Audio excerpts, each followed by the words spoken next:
রবিবার দীপিকা রণবীরের কোলে এলো প্রথম সন্তান। ছেলে না মেয়ে হলো দীপ্তিরের। বাবা মা হলো রণবীর সিং ও দীপিকা পাদুকোন। রবিবার প্রথম সন্তানের জন্ম দিলেন দম্পতি। দীপ্তিরের কোল আলো করে এলো একটি ফুটফুটে রাজকন্যা। আর এই খবর ছড়িয়ে পড়তেই আনন্দে রীতিমতো ডগমগ তার ভক্তরা। শুভেচ্ছার বন্যা বয়েছে সোশ্যাল মিডিয়াতে।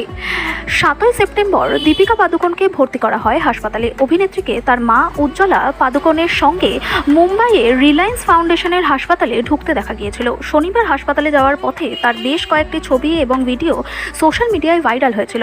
তাদের প্রথম সন্তানকে স্বাগত জানানোর 2 দিন আগে দীপিকা এবং রণবীর শহরের সিদ্ধিবিনায়ক মন্দিরে গিয়েছিলেন। দম্পতির সঙ্গে ছিল তাদের পরিবারের উভয় পক্ষের সদস্যরা। পরিবারের নতুন সদস্যের সুস্বাস্থ্যের জন্য বাপ্পার কাছে প্রার্থনা করেছিলেন তার সপরিবারে।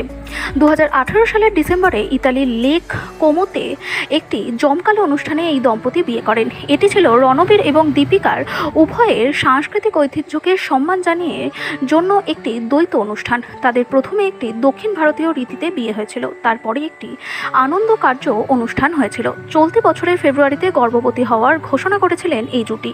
কেরিয়ারের নিরিখেও এই মুহূর্তে বেশ ভালো জায়গায় রয়েছেন দীপিকা এবং রণবীর।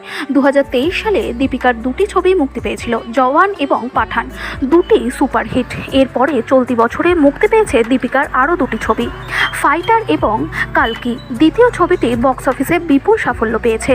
মুক্তির অপেক্ষায় দীপিকার আরও একটি ছবি, সিংহাম এগেন। অন্যদিকে রণবীর সিং সম্প্রতি তেমনভাবে কোনো কাজ না করলেও বক্স অফিসে তার শেষ ছবি রকি और রানী কি প্রেম কাহিনী সুপারহিট হয়েছিল। তারপরে এখনও পর্যন্ত তার আর কোনো ছবি মুক্তি পায়নি। তবে মুক্তির পথে সিংহাম এগেন।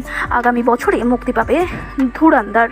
তবে ছবির কাজ নিয়ে আপাতত বিশেষ প্রচার আলোয় নেই এই দম্পতি, বরং এখন তারা তাদের সন্তানের আসার অপেক্ষাতেই ছিলেন। অবশেষে সেই অপেক্ষা পূরণ হলো।